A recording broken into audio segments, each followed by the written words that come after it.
रात के तकरीबन 8 बजे का समय था। एक गाड़ी दार्जिलिंग के कलीपोंग हाईवे से गुजर रही थी। गाइस, हम लोग दिल्ली से दार्जिलिंग आ गए हैं, लेकिन अभी तक हमें ये नहीं पता चला कि हम कौन से होटल में ठहरने वाले हैं। अब बताओगे भी या नहीं? ठीक है, तो सस्पेंस खोल ही देते हैं। हम रहने जा रहे हैं उस होटल में जिसका नाम है मॉर्गन हाउस। Morgan house? इसमें क्या खास है? ये आजादी से पहले की बात है। जॉर्ज मॉर्गन नाम के एक ब्रिटिश ने अपनी बीवी की शादी के दिन ये घर तोहफे में उसे दिया था। उनकी वाइफ मिसेस मॉर्गन को इस घर से बहुत लगाव था। वो इससे दूर कभी नहीं जाना चाहती थी और उनकी मौत भी उनके कमरे में उन्हीं के बेड पर हुई थी। अपनी बीवी की मौत के बाद मिस्टर मॉर्गन ब्रिटेन चले गए, लेकिन कहा जाता है कि उनकी बीवी की आत्मा आज भी उसी घर के अंदर भटकती है। फिलहाल इसे सरकार ने एक टूरिज्म होटल बना दिया है और इसमें रूम्स अवेलेबल हैं। आत्मा? वाह यार, फिर तो बहुत मजा आएगा। सुनसान वादियों से होते हुए ये लोग मॉर्गन हाउस पहुंच गए। वाह, ये कितना खूबसूरत है। सच में, how beautiful place is this. ये गेट की तरफ बढ़ते कि इससे पहले ही एक आदमी हाथ में रजिस्टर लिए इनके पास आया। क्या आप लोगों को यहां रुकना है? जी, हमें एक कमरा चाहिए। ठीक है, इस रजिस्टर पर साइन कर दीजिए, उसके बाद आप अंदर जा सकते हैं। अंदर जा सकते हैं? क्या आप अंदर नहीं जाते? जाता हूं, लेकिन रात में नहीं। अब जल्दी कीजिए, मेरे जाने का समय हो रहा है। अंदर कमरा नंबर 25 में चले जाना, ठीक है?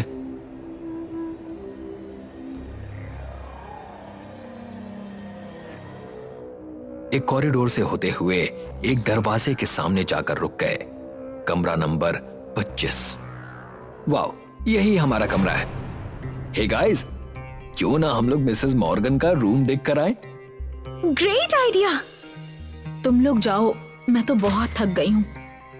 ठीक है, तू आराम से यहाँ बोर हो, हम तो जा रहे हैं मॉर्गन रूम देखने। जाओ, मुझे कोई प्रॉब्लम नहीं। ये पांचों वहां से निकले और कॉरिडोर में आगे की तरफ बढ़ गए। एक के बाद एक कमरों के दरवाजे आ रहे थे और अभी तक ये 15 दरवाजों से आगे निकल चुके थे। अरे यार, कितना चलना पड़ेगा? ये मॉर्गन रूम है कहाँ पर? किसी को कुछ आइडिया है?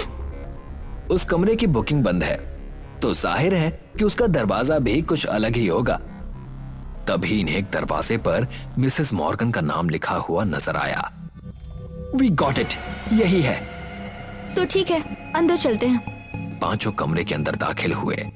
इस कमरे में एक बेड था, एक कबर्ड था और एक कोने में ड्रेसिंग टेबल लगा हुआ था।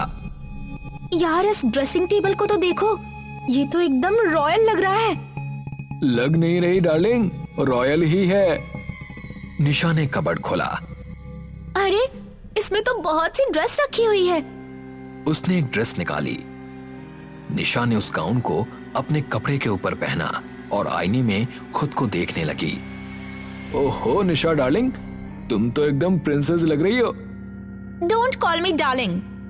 निशा ड्रेसिंग टेबल के आईने में अपने आप को देखने लगी। अब हो गया तुम लोगों का? चलो अब वापस अपने कमरे में चलते हैं। अरे यार, कमरे में नहीं, इतना बड़ा घर है, यहाँ की और जगह देखते हैं ना। तो ठीक है, लेकिन यहाँ से चलो तो सही, मुझे ये रूम बहुत बोरिंग लग रहा है। वो चारों कमरे से निकलने लगे, लेकिन निशा अभी भी ड्रेसिंग टेबल के सामने बैठी थी। अरे निशा, चलो यार। नहीं, तुम लोग जाओ, मैं अभी आती हूँ। तो मैं भी यहीं तुम्हारे पास रुक जाता हूँ।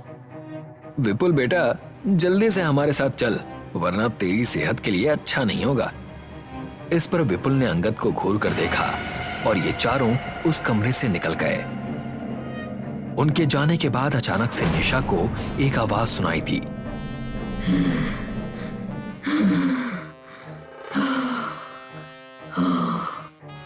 और वो चौंकते हुए खड़ी हो गई। कौन है? उसके ठीक पीछे एक धुआं सा उठने लगा था। वो धुआं जैसे ही छटा तो उसे अपने पीछे मिसेस मॉर्गन नजर आई। उन्होंने एक बहुत ही हल्की सी ट्रांसपेरेंट ड्रेस पहनी हुई थी। उनकी आंखें लाल लाल चमक रही थीं। चेहरे पर गुस्सा अपनी चरम सीमा पर था। मिसेस मॉर्गन ने अब उसका पैर पकड़ लिया।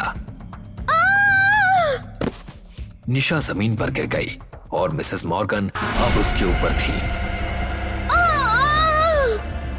दूसरी ओर ये चारों एक बड़े से ड्राइंग रूम में आ चुके थे। विपुल, विपुल जरा इधर आओ, विपुल जरा इधर आओ। ये तो निशा की आवाज है। उसने पीछे पलटकर देखा तो कॉरिडोर के एक कोने में निशा खड़ी हुई उसे देखकर मुस्कुरा रही थी। उसे देखकर विपुल का मन मचल उठा। ओह माय गॉड, क्या हुआ तुझे? मैं जरा अभी आ रहा हूं, नेचर्स कॉल। विपुल सबकी नजर से बचता हुआ निशा के पास पहुंचा। उसे करीब से देखकर मानो विपुल के सीने पर 1000 छुरियां एक साथ चल गई थीं। क्या बात है निशा, इस ड्रेस में तो तुम बहुत ही खूबसूरत लग रही हो। मेरे साथ आओ विपुल। ये कहकर निशा आगे बढ़ गई और विपुल उसके पीछे हो लिया। वो एक कमरे में पहुंचे जहां पर एक पियानो रखा हुआ था और मिसेस मॉर्गन की एक बड़ी सी फोटो लगी हुई थी। देखो, इसमें मिसेस मॉर्गन ने भी यही ड्रेस पहना है ना? हाँ, यही पहना है, लेकिन तुम ज्यादा खूबसूरत लग रही हो। ये मॉर्गन ज्यादा खास नहीं लग रही। ये सुनकर निशा ने विपुल को गले से लगा लिया और विपुल की खुशी का ठिकाना नहीं रहा। मेरे ही घर में आकर मेरी चीजों का इस्तेमाल कर रहे हो और मेरी ही बुराई भी चल रही है। वो जैसे ही निशा से अलग हुआ तो उसने पाया कि वो बहुत ही भयानक हो गई है। निशा ने उसकी गर्दन पकड़ ली और विपुल की चीख कमरे से बाहर दूर तक गूंज गई। अरे, ये तो विपुल की आवाज है। कहीं उसे कुछ हो तो नहीं गया? वो तीनों अब तेजी से उस कमरे में पहुंचे तो उनकी आंखें फटी की फटी रह गई। विपुल की लाश बिना सर के जमीन पर पड़ी हुई थी और निशा कुर्सी पर बैठी पियानो प्ले कर रही थी। विपुल! निशा, ये तुम क्या कर रही हो? विपुल को किसने मारा? निशा ने जैसे ही पलटकर इन तीनों की तरफ देखा तो इनके होश उड़ गए। उसका चेहरा नीला पड़ चुका था, आंखें लाल लाल चमक रही थीं। वो तीनों तेजी से उस कमरे से निकलकर भागे। तभी निशा बिजली की रफ्तार से आई और उसने प्राची के बाल पकड़ लिए। वो उसे घसीट कर एक कमरे में ले गई और उस कमरे का दरवाजा अपने आप बंद हो गया। प्राची! अगर हम उसे बचाने के लिए रुके तो हम भी मारे जाएंगे। चलो यहां से। अब वो दोनों जल्दी से अपने कमरे में पहुंचे। कंचन, जल्दी से यहां से निकलो, यहां बहुत खतरा है। क्या हुआ? तुम लोग इतने घबराए हुए क्यों हो? इस घर में मिसेस मॉर्गन की आत्मा है, वो निशा के शरीर में है। ये तुम लोग क्या कह रहे हो? हाँ, उसने प्राची और विपुल को मार दिया है और अब वो हमारे पीछे है। हे भगवान! वो तीनों कमरे से निकलकर बाहर की तरफ भागे। तभी निशा मेन डोर पर इन्हें खड़ी मिली। तुम लोग यहाँ से जिंदा बचकर नहीं जा पाओगे। ये कहकर वो इनकी तरफ भागी। उसने अंगद और धीरज को एक एक पंजा मारकर एक तरफ फेंक दिया और कंचन के ऊपर झपट पड़ी। उसने कंचन की गर्दन पकड़ ली। तभी कंचन के गले में पड़े लॉकेट से उसका हाथ जैसे ही टच हुआ, उसे एक तेज झटका लगा और वो दूर हो गई। अब कंचन ने अपने गले के लॉकेट को उतार कर चूमा और उसने निशा की तरफ बढ़ा दिया। दूर रखो इसको। अब धीरज और अंगद भी उठकर कंचन के पीछे खड़े हो गए। जैसे जैसे ये आगे कदम बढ़ा रहे थे, निशा पीछे जा रही थी। अब उन्होंने मेन डोर खोला और बाहर भाग निकले। चलो जल्दी से यहां से निकलते हैं। धीरज और अंगद कार में बैठ चुके थे, लेकिन कंचन ना जाने क्या सोच रही थी। कंचन, जल्दी से कार में बैठो। नहीं, मैं निशा के बगैर नहीं जा सकती। वो अब हमारी निशा नहीं रही। वो निशा ही है, बस उसके शरीर पर मिसेस मॉर्गन का कब्जा है। उनके रोकने के बावजूद कंचन दोबारा घर के अंदर चली गई। निशा अभी भी उसी हालत में वहां खड़ी थी। मेरे करीब मत आना। कंचन ने लॉकेट अपने गले में डाला और झट से निशा को अपने गले लगा लिया।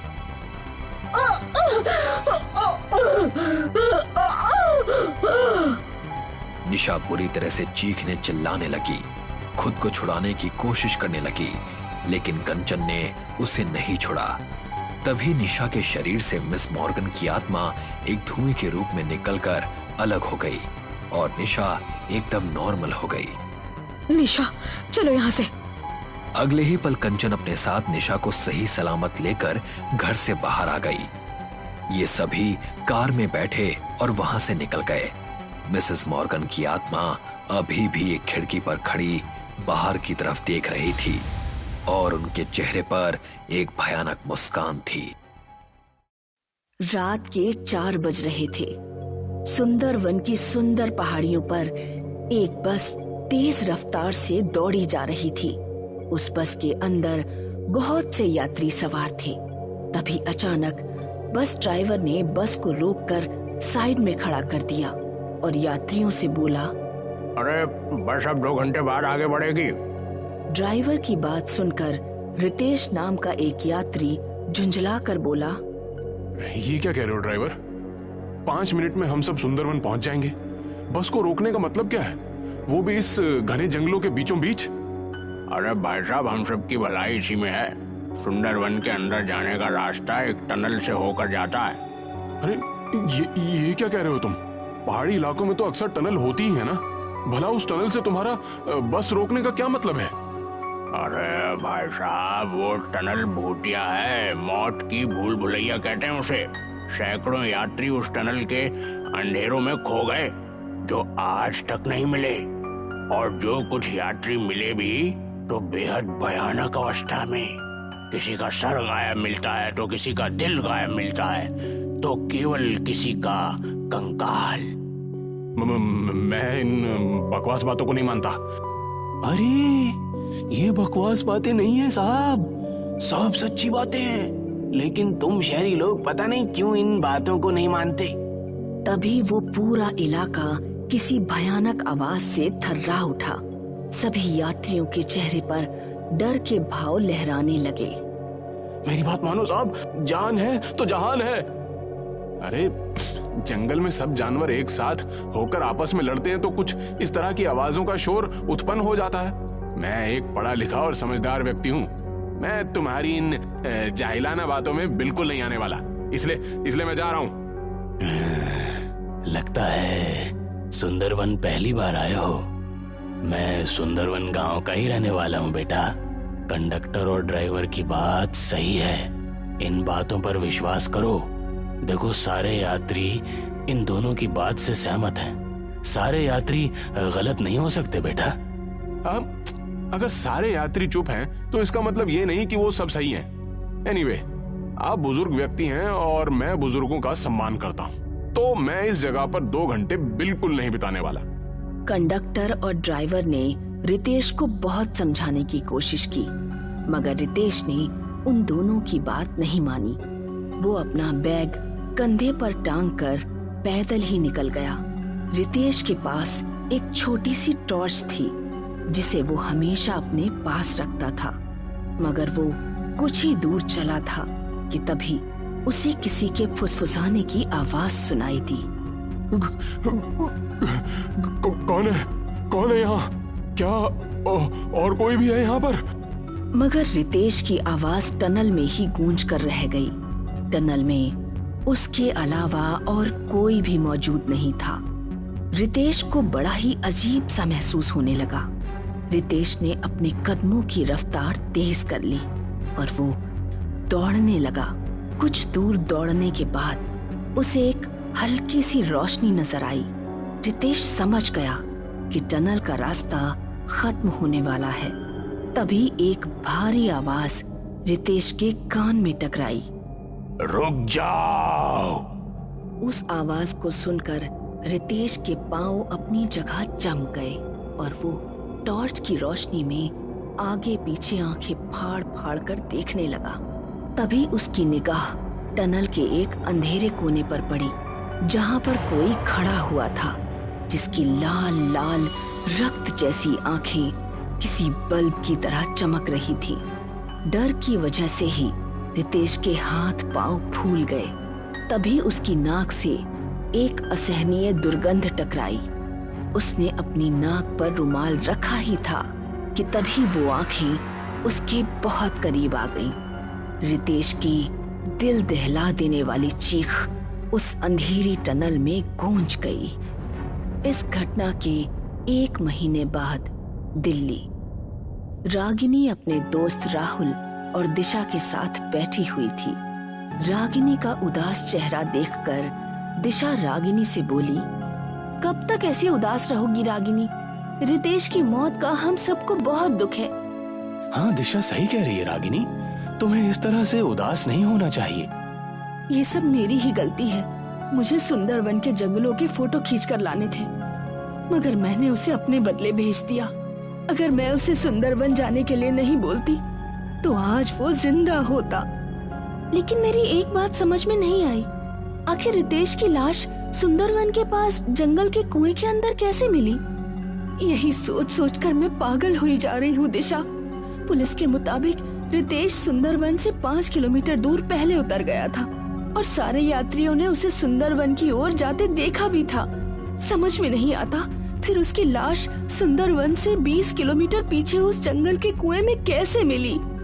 मैंने सुना है कि सुंदरवन जाने का रास्ता जिस टनल से होते हुए जाता है वो टनल भूतिया है। कहते हैं वहां पर अक्सर यात्री गायब हो जाते हैं। पुलिस के मुताबिक कंडक्टर और ड्राइवर ने रितेश को चेतावनी भी दी थी, मगर रितेश ने उनकी बात नहीं मानी। What nonsense, Rahul.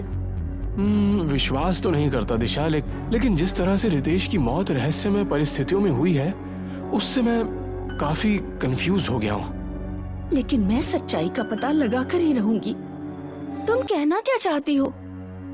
मैं आज सुंदरवन जाने के लिए निकल रही हूँ। मैं भी देखती हूँ कि आखिर वो कौन सी ऐसी भूतिया टनल है जहाँ आदमी जाता तो जिंदा है, मगर उसकी लाश उसके 20 किलोमीटर दूर पीछे कुएं में मिलती है। तुम अकेले नहीं जाओगी दिशा, हम दोनों दोस्त भी तुम्हारे साथ जाएंगे। राहुल सही कह रहा है रागिनी, हम भी तुम्हारे साथ चलेंगे। दिशा और रागिनी राहुल की कार में बैठ गई और राहुल ने अपनी कार सुंदरवन की ओर दौड़ा दी। वो तीनों अपनी कार से बाहर निकल आए। उन तीनों के हाथ में बड़ी बड़ी टॉर्च थी। तभी उन तीनों के कानों में उस टनल के अंदर किसी की चीख टकराई। चीख सुनकर रागिनी बुरी तरह से चौंक गई।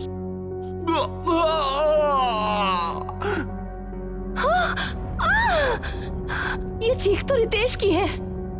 राहुल, जो यहाँ आने से पहले बिल्कुल भी डरा हुआ नहीं था, कपकपाते हुए बोला, ये चीखें तो रितेश की ही हैं और रितेश को मरे हुए तो 2 महीने हो गए हैं। ये कैसे हो सकता है?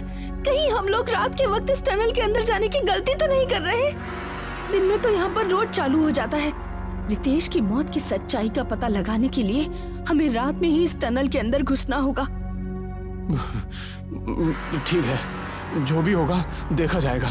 चलो चलते हैं। राहुल, दिशा और रागिनी अपनी कार के अंदर दोबारा बैठ गए। राहुल ने तेज स्पीड में कार दौड़ा दी, मगर उसकी कार टनल के अंदर कुछ ही दूर चली थी कि अचानक कार की हेडलाइट्स बंद हो गई और चारों ओर अंधेरा छा गया। गाड़ी रोको राहुल! राहुल ने तुरंत पैर से ब्रेक दबा दिए। अरे यार, अब ये कार को क्या हो गया? ये तो स्टार्ट ही नहीं हो रही। तभी उन तीनों को बहुत दूर से एक हल्की सी रोशनी आती हुई दिखाई दी। अचानक तीनों के कानों में रितेश की आवाज टकराई। रुक जाओ! उन तीनों ने जैसे ही सामने की ओर देखा तो सामने का दृश्य देखकर उनके डर से रोंगटे खड़े हो गए। कुछ ही देर बाद उन सब के शरीर उस अंधेरे में तीनों को नजर आने लगे। वो सब बहुत भयानक दिखने वाले मुर्दे थे जो राहुल, दिशा और रागिनी को खाने वाली नजरों से देख रहे थे। उन भयानक चेहरों में राहुल भी एक भयानक मुस्कान लिए हुए उन तीनों की ओर देख रहा था।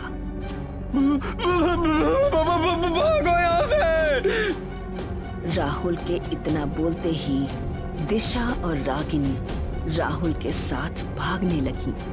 उसने एक ही झटके में राहुल को पकड़कर दबोच लिया और अपने पंजे उसकी गर्दन में घुसेड़ दिए। राहुल की दिल दहला देने वाली चीख टनल में गूंज गई। भागना जारी रखो रागिनी, उन सब ने लगता है राहुल को खत्म कर दिया। लेकिन राहुल, अगर हम दोनों भी यहाँ रुके तो मारे जाएंगे। दिशा और रागिनी पूरे शरीर की ताकत लगाकर वहां से अंधेरे में भागने लगी।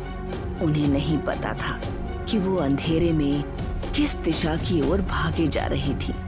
तभी दोनों को उस टनल में एक द्वार नजर आया, जिसके अंदर लाल रंग का प्रकाश फैला हुआ था।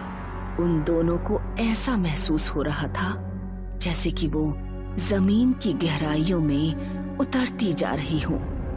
अचानक उन दोनों का शरीर पानी से टकराया।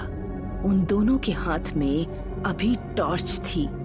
टॉर्च की रोशनी में जब उन दोनों ने आसपास देखा तो उन दोनों ने पाया कि वो एक प्राचीन बड़े से कुएं के अंदर थी। ये हम कहाँ आ गए?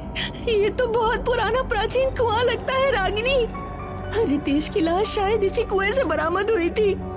दिशा ने इतना बोला ही था कि तभी राहुल की लाश उन दोनों के ऊपर से कुएं में आकर गिर गई। कोई है क्या? हमें यहाँ से बाहर निकालो, प्लीज हमें यहाँ से कोई बाहर निकालो। तभी उन दोनों के कानों में कुएं के ऊपर से एक भारी आवाज टकराई। घबराओ मत, मैं रस्सी फेंक रहा हूँ, तुम दोनों इसे पकड़कर ऊपर आ जाओ, लेकिन जल्दी करना। कुछ ही क्षणों में एक मोटी रस्सी उन दोनों के सामने लटक रही थी। दिशा और रागिनी उस रस्सी को पकड़कर कुएं से बाहर निकल आई और लंबी लंबी सांसें लेने लगी। उन दोनों के सामने एक बूढ़ा दिखने वाला व्यक्ति अजीब से अंदाज में उन्हें देख रहा था। तुम दोनों इस कुएं के अंदर कैसे आई?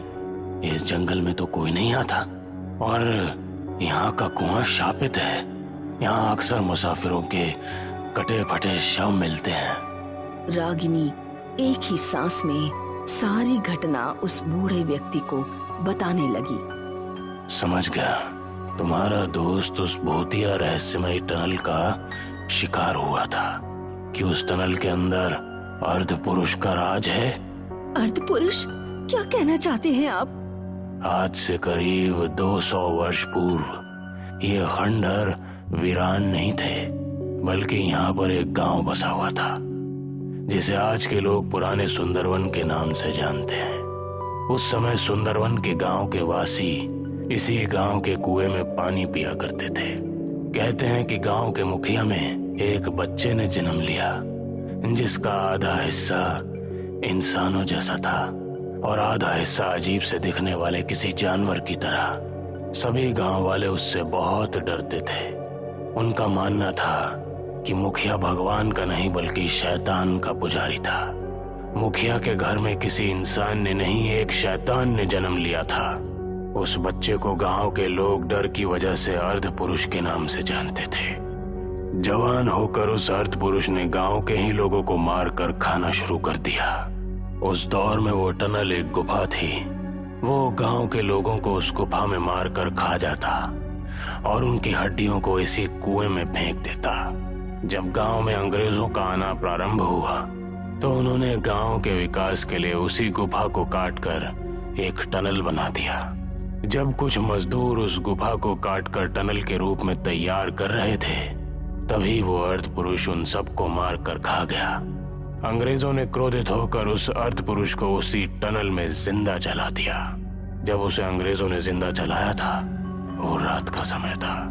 तब से आज भी रात के समय वो उस टनल में अपने शिकार का इंतजार करता है और वो जिन लोगों को मारकर खाता है उनकी आत्माएं उसके वश में आ जाती हैं। हमने तो सुना था कि यह टनल हॉन्टेड है, लेकिन इतनी बारीक जानकारी आपको कैसे मिली?